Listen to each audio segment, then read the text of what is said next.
Amen. Okay. Eri pala sa akin.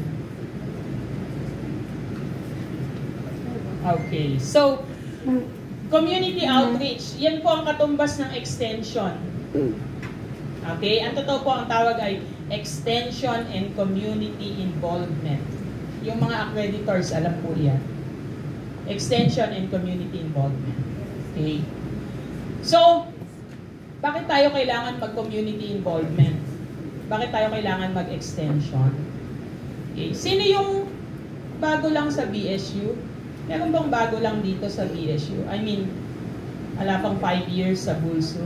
Okay, si Sir Ren. Sino pa? Okay, si Ma'am. Okay. Sino pa? Ayaw magtaas ng kamay ni Sir. Okay. Okay, so marami. Bakit kayo nahihiya? Huwag kayo mahiya kung bago kayo sa BSU kasi we are here to welcome you and scaffold you and help you kung ano man yung problema nyo dito na ma-encounter. So, kaya ako tinanong ito kasi, nung nag-apply kayo, ano yung applyan nyo? Nung nag-apply kayo, sa application letter nyo, ano yung applyan nyo? Instructor. Okay. Ang faculty ng State Universities and Colleges, SUCS, or not just SUCS, even HEI, Higher Education Institution, hindi lang instruction ang ating function. We have the so-called fourfold functions of faculty in SUCS, State Universities and Colleges. Alam niyo yun? Alam niyo yung fourfold function? Ha? Kailan sumagot? Very good ka pa sa akin. Gusto pang sumagot eh. Okay. So, the fourfold function would include number 1, instruction. So, yan yung in-applyan nyo, instruction. Nag-apply kayo. Nung nag-apply kayo, sabi nyo, I would like to apply for a teaching position which I read from a posting somewhere, blah, blah, blah. Tama? Okay. So, yan yung una nating purpose, to teach. And at this point in time, the university is still in the status of teaching university. Okay? Teaching pa po tayo. We are eventually transforming to become a research university. So sa ngayon po, ang status natin, ang BSU, teaching university. Okay? So instruction. We do instruction. Meron tayo lahat teaching load. Kahit mga admin officials natin may teaching load. Aside from instruction, ano pa? Anong number 2? Itong ating research. Okay, so research. So you have to conduct research. No? Hindi sapat na we are teaching. Sabi sa atin dati, nakita niyo yung nag-viral na video clip ni Senator Villar? At daw ba haling na haling tayo sa research?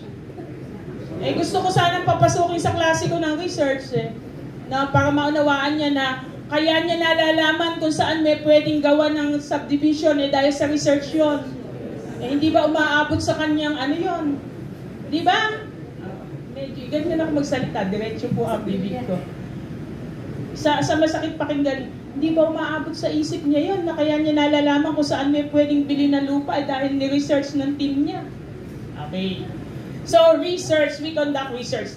And today, research is the name of the game. Ewan ko kung alam ng mga bago sa inyo na kaya nadi-delay daw yung ating, Sir Cedric. Sir Cedric, tama ba yung namarites ko na kaya nadi-delay PBB natin pero medyo supply tayo sa research? Okay, so yun. And there are times po na pag hindi natin na-meet yung requirement ng research, nagkaroon pa tayo ng case na isolated yung people from research in terms of PBB. What do you mean by isolation? Hindi sila nakatanggap. Kasi yung area nila yung mababa yung points. Okay? Next to research ay si Pides. Ikaw ma'am. Next to research. Extension.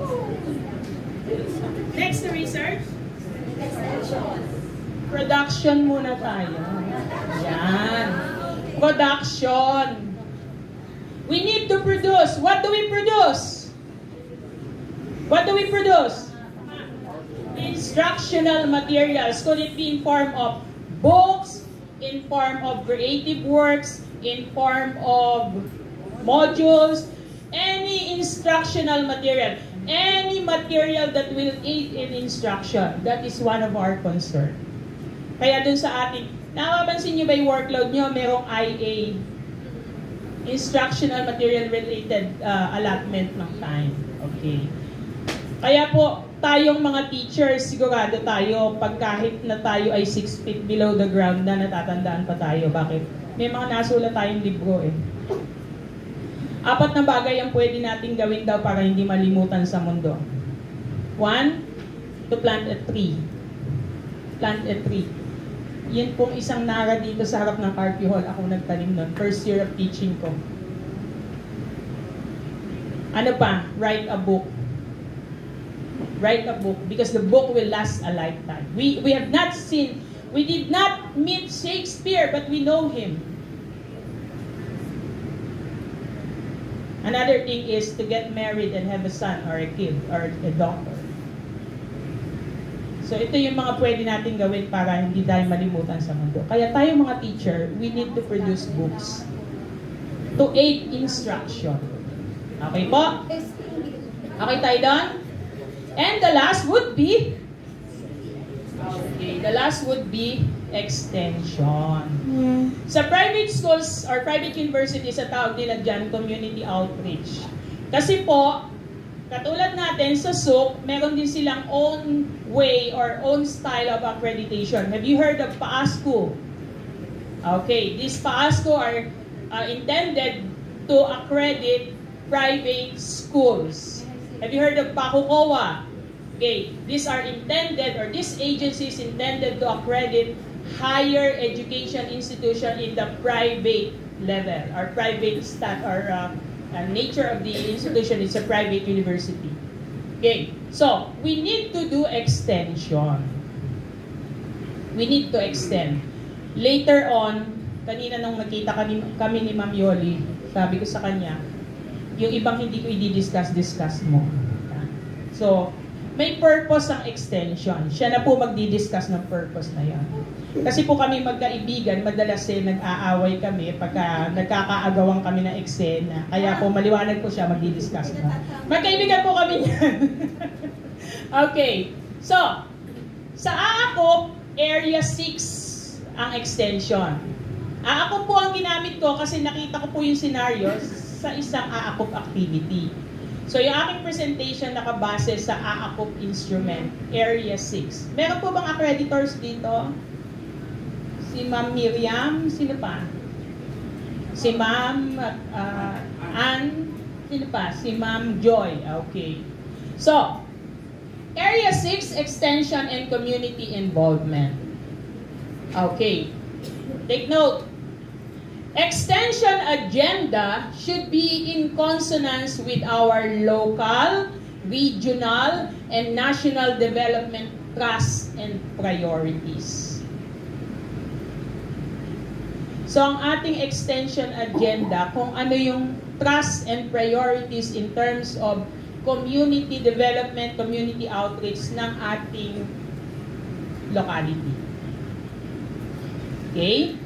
Kaya, later on makikita nyo, when we try to formulate extension agenda, we should involve people from these areas. So, kailangan in consonance. Kailangan congruent siya. Bakit? Kasi kung hindi siya congruent sa trust ng region, trust ng barangay, trust ng municipality, pag dumating po kayo sa punto na you try to seek for assistance, hindi sila pwedeng mag-allocate kasi wala silang allocation sa ganyang programa. Okay po? Maliwanag tayo doon. Hello? Okay, paki-type nga yung Z kung gising pa kayo. Parang online yung class ko, tahimik. Paki-type nga yung Z if you're still with me. Baka laptop na lang kaharap ko. Tahimik nyo. Okay. So, yun po ang purpose nun. Kasi halimbawa, may project kayo. You try to seek assistance from the mayor's office. Tapos wala yun sa trust nila. Wala yun sa priorities nila. They cannot simply issue a certain amount na hinihingi ninyo. Kaya kailangan na in consonance siya. Parang sa research. Sa research, ang research agenda dapat in consonance then with the research agenda of the region. Sa NEDA, sa NERA, okay, sa DOST, and so on. Okay. Shall we proceed? Oh, para lang ako nagkaklase. Okay. Okay. The research, or rather the extension agenda as well, particularly the program, should reflect the BMGO of the institution. In our case, it should reflect the BMGO of BULSU. So, kailangan manifested siya sa inyong research program. Ano ang program nyo? Halimbawa, okay. Ang program nyo is to capacitate the LGUs in terms of the international trends in climate change mitigation. So, kailangan katugma yon ng ating BMGO. Naka-anchor siya sa ating BMGO. Okay? Next. The extension program should also reflect, pasensya na, yan yung colleges lang na pag nag-search ako ng logo ng BULSU Colleges, yan yung unang 6 na lumitaw, kaya yan yung nalagay. Okay? Should be reflected as well with the agenda of the college or campus. So, tugma-tugma po siya. Congruent siya. Hindi pwedeng taliwas yung agenda ng campus or ng college dun sa university agenda. Hindi pwedeng taliwas yung university agenda sa local or regional agenda. Okay po, maliwanag tayo doon. Mamaya daw po meron kayong write shop. Paano gumawa niya? Okay? Si Ma'am Yoli po ang may sagot. Okay. Kita niyo po, tahimik si Ma'am Yoli. Nakikinig siya mabuti. Okay. So, maliwanag tayo doon. Okay. Example. Yan. Example lang, ha? Halimbawa, ito yung agenda natin or agendum na meron tayo or agenda for, dahil marami sila. Halimbawa po, yung learning pedagogy. Sinong college ang dapat magbigay niyan? Ha? Sinong college? Okay. College of Education po. Kasi yun ang mandate namin sa education. Learning pedagogy. So, hindi po dapat na ang trust ng isang college, say for instance, CBA, meron silang extension program tungkol sa learning pedagogy. Bakit? Hindi nila mandate yon. Nakuha niyo po? Maliwanag po tayo doon. Tanong. Okay. Sample lang, ha? Mamaya, bigyan kayo ng mas maliwanag na discussion ni Ma'am Yoli. Halimbawa po, food safety. Sa lahat ng colleges natin, 18 colleges tayo plus 5 external campuses. Sinong college ang dapat magbigay ng extension program as regard to safety? Yes, ma'am. College of Science. Kanila po yun. So, sila po ang may karapatang gumawa ng extension program to capacitate people on food safety. Food processing, para saan? CIT. Ayun, so, meron tayo tinatawag kasing allied, so pwede rin po sa kanila. Okay po? Maliwanag po tayo doon. Okay, isa na lang. Baka sabihin ni Ma'am Yoli, pinaliwanag mo na, usapan natin kung papaliwanag. Okay, eto po. Halimbawa po, barangay justice. Sino po dapat ang mag-provide niyan? CCJE. Okay. Crime prevention. Sino dapat? Ala po siya dyan. Sino? CCJE. So, maliwanag po tayo dyan na, okay. So, sample lang po yan. Mamaya, meron kayong right shop tungkol dyan. Ay, mumukhain yung baterya nito. Hindi po, ma'am. Ayaw gumana, oh. Sorry, ma'am. Sorry. Okay na po. Ayaw. Okay, mapasuhin na lang next slide. Okay. Now, ito po. Extension. Okay. Before you can do it, you have to have formulation of the agenda. And how do we formulate agenda? Similar to how we formulate agenda in research, we have to convene.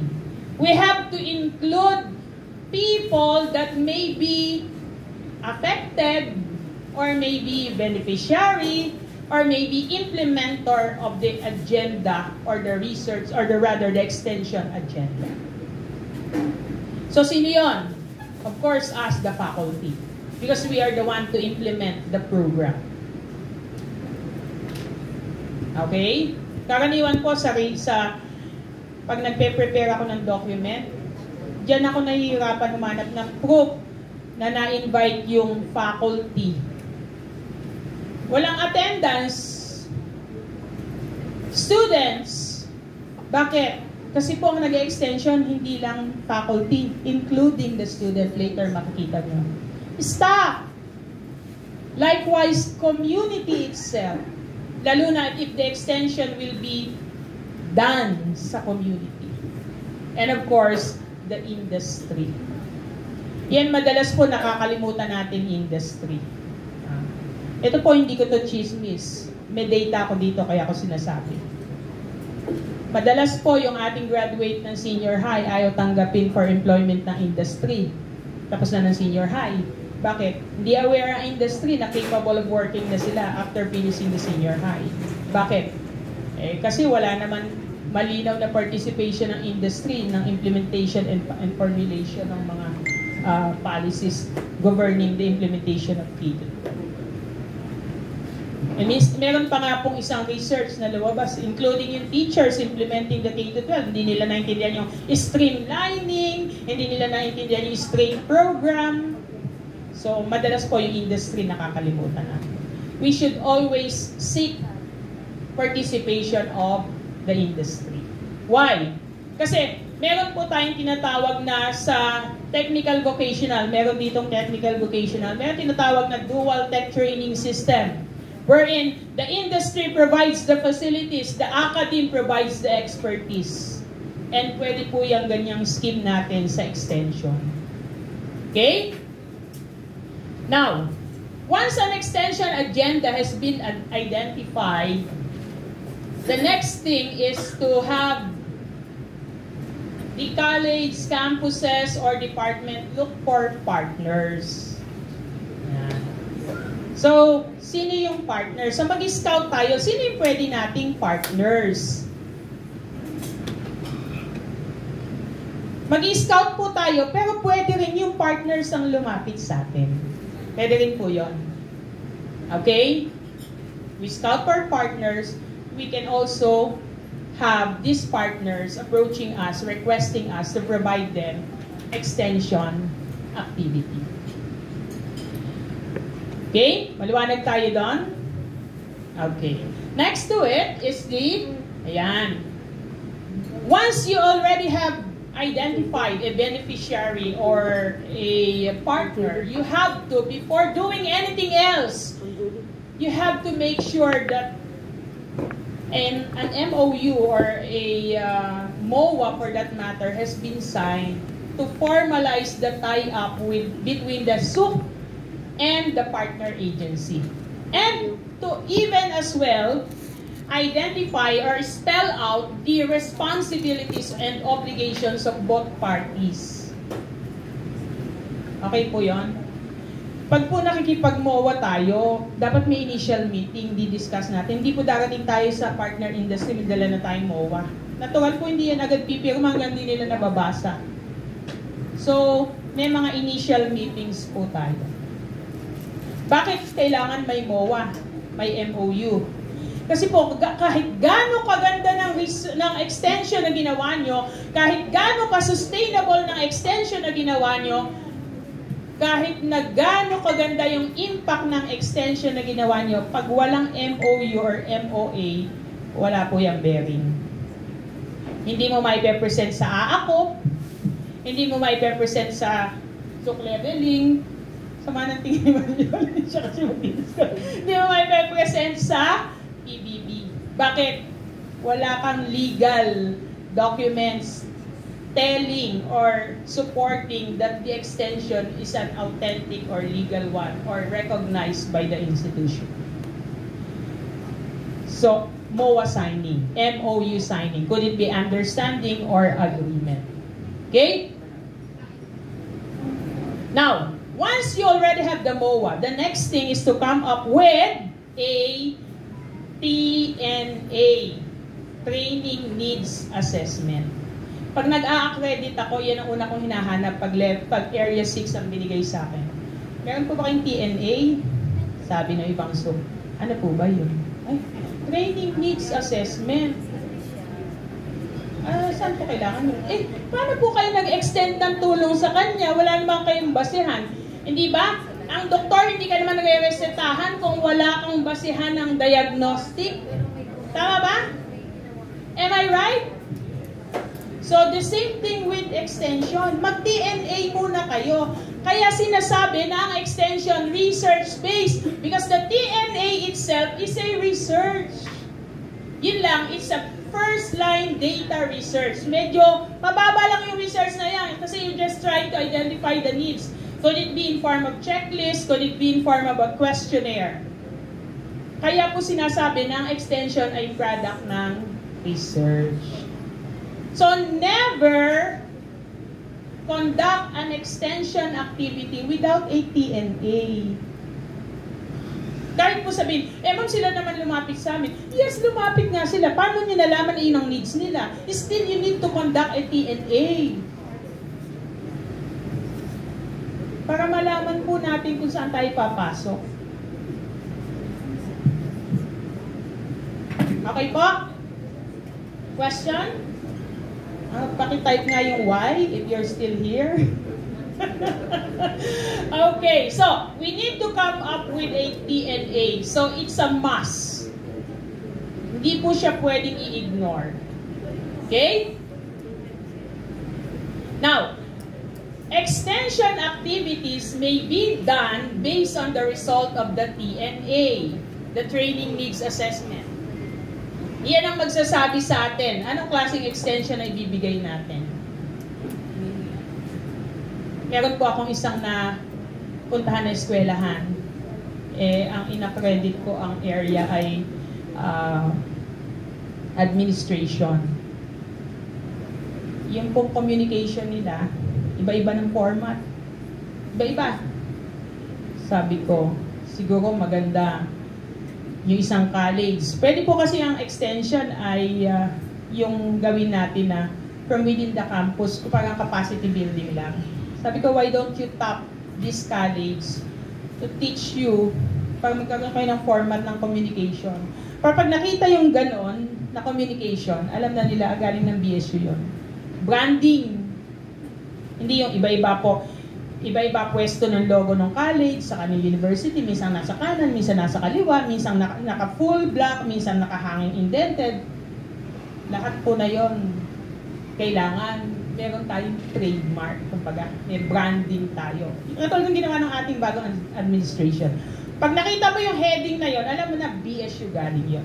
In similar way, pansinin nyo po, iisa na yung klase ng plaque na binibigay natin yearly. Hindi na po naiiba. Bakit? Para siyang pamas. Pag nakita mo naka-display sa bahay ng isang artista, alam mo na recipient siya noon. The same thing with Bulso. Pag nakita mo yung plaque ni Bulso sa DOST, nag-speaker siguro siya sa BSU kasi may plaque siya ni Bulso. Okay po? So, hindi tayo pwedeng gumawa ng anumang activity sa extension ng wala tayong pinagbasihan. Wala tayong TNA. Okay? Now, assuming ginagawa na natin yung extension. Okay. Ang extension po ay hindi nayayari ng isang araw. Okay? Hindi po siya pwedeng isang linggo lang. Hindi po siya pwedeng isang buwan lang, isang taon lang. Dapat po yan, ang extension, ay may opportunity tayo na i-monitor. Ibig sabihin, matagal na panahon mo siyang ginagawa. Okay? Kaya pag tinanong ko, pag nagmamak ako, itong ginawa nyo na to, gano'n nyo katagal ginawa? Minsan lang po. Di na nasundan.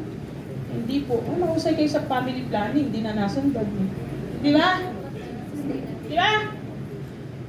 Eh sabi natin, extension work. An extension work should be continuous. It may take years. Now, sabi dyan, there should be monitoring. Yan. How do we monitor? Pupuntahan niyo po yung beneficiaries niyo. Pupuntahan niyo kung ano na ba nangyari. After niyo po silang turuan gumawa ng dishwashing liquid. Ano na ba nangyari? Hanggang sa naturuan lang ba sila? Puntahan niyo, ano nangyari? Natutunan ng paggawa ng dishwashing liquid. Eh, wala po kaming puhunan. Eh. Okay, sige, we'll try to coordinate you with the local LGU. Ganun po ang extension. Hindi po ang extension katulad nung nag-tree planting sa bundok, iniwan na, hindi na alam kung ilan ang nabuhay at ilan ang hindi nabuhay. Hindi po ganun ang extension. Ang extension ay work in progress. Hindi siya one time, big time. May sasample ako, wag na lang Wikibo yung college, no? Okay, so halimbawa, sabi, ma'am, binigyan po namin ng training yung mga teachers ng ganitong district sa Marilao. O sabi ko, binigyan nyo ng training kailan? Noong pong December. Kailan kayo bumalik? Hindi na po. Eh, ba't di kayo bumalik? Hindi nyo nalaman kung ano nangyari dun sa binigay nyo training. So, there should be monitoring. And when we say monitoring, hindi lang po basta pinicturean natin. Dapat meron tayong report. May instrument tayo na nasukat niya yung estado ng extension na ginagawa mo. And ito po, pag nag-prepare kayo ng documents sa ako, sinabi sa benchmark statement, an instrument for monitoring and evaluation is available. Dapat po talagang nakikita po nilang ginagawa nating minomonitor yung ating extension. Hindi po natin minomonitor Kinapacitate yung isang industry. Tinuruan ng, halimbawa, tinuruan on how to receive calls, yung office procedure, how to receive call. Binalikan nyo ba? Na-a-apply ba nila dun sa office nila? And isa pa pong maganda natin ginagawa, pag nagmo-monitor tayo, meron tayong record na isasubmit sa extension office. Ito na yung status ng mga tinuruan namin. Nagninegosyo na sila ngayon kasi naturuan na namin sila tamang pagtimpla ng shabu. Ay, hindi pala. Nakuha nyo ibig ko sabihin? Okay, so we need to monitor from time to time. Kasi doon yung malalaman, kapag maganda yung resulta ng monitoring, iyon yung indication na papunta kayo sa tinatawag nating, hindi pala yan. Yun, sustainability. Ibig sabihin, magtatagal siya ng mahabang panahon. Okay, now, balikan natin. Pag nagmo-monitor kayo, ayan, kailangan involved ang faculty, ang students, lahat ng stakeholders kasi sa implementation involved din sila. Tapos, halimbawa, nagmo-monitor. Halimbawa, ang nag-extension yung grupo na to, pag nagmo-monitor tayo, ikalat din natin yung opportunity ng monitoring. Hindi po ikaw. Ikalat din natin kasi so we can validate yung bang findings niya, the same sa findings nito. Ganun po pag nagmo-monitor tayo ng extension. Meron akong isang inaccredit na eskwelahan. Ang program na inaccredit ko po ay BS Food Technology. Kasi allied ako sa technology. Allied. Pag sa accreditation po kasi, pag walang accreditor available doon sa program, yung allied pwedeng mag-accredit. Ma'am Miriam, okay. Sabi ko, ano ang extension mo? Yan. BS Food Technology, ha? Ang extension nila, ay yung pagpapanatili ng mangrove. Sustaining yung mangrove sa area nila. Kasi coastal yung area. Sabi ko parang hindi ko ma-connect yung food technology sa mangrove sustainability. Bakit? Kasi po pag nag-accredit kami, nakasulat doon, the extension activity of the program under survey is in consonance with the thrust of the program. Sabi ko, ma'am, parang hindi ko ma-connect yung food technology doon sa mangrove. Pero pa akong isang inaccredit na eskwelahan, ang extension naman niya ay, ang extension po niya ay tinapa making. No? Tinapa making. Tanungin niyo po kung ano yung program na inaccredit ko. Tindang yan, tindang. Ba't sinasabi mo? Hindi ko sinasabi. Tinapa making ang kanilang accreditation activity. Ang ina-accredit ko po program, BSEd English. So sabi ko, ba, paano papasok yung English dito sa tinapa making? So after you have washed this fish, you have to, ganon. Nakakuha niyo po yung ibig sabihin. Ang layo. Kasi tinapa making eh. Tapos sa ina-accredit ko, BSEd English. Sabi niya, ma'am, ano ba dapat? Oy, dapat English. Diba? How to teach English? Probably you can come up with an agenda for non-English teachers teaching English in the secondary schools. Could it be public or private? Sabi ko, ma'am, hindi ko makonect yung tinapa eh. Sabi niyo, ma'am, kasi hindi namin alam. Kaya nga, yun po sinasabi ko nung nag-MAC kami. Kaya nag-volunteer kami. Medyo, kami ni Ma'am Yoli talaga. Kasi, syempre, ganito po, accreditor ako. Mahigpit ako sa ibang SOOCs. Tapos makikita sa SOOCs ko yun, sasabihin nila, oy, sino accreditor niyo sa BSU? Si Dr. Joby, higpit-higpit nun, hindi kami pinasa nun. Tapos kayo sa SOOCs, sa BSU, ganyan pala kayo. Yun po. Alam niyo po, hindi sa pagyayabang. Pag po narinig nilang bulso ang accreditor, lalo na po nung panahon niyang Dr. Hilario, the late Dr. Fred, talaga pong ganun na lang ang tingin nila sa bulso accreditor. Kaya po, kung ganun ang regard sa atin na bulso accreditor, dapat we walk the talk.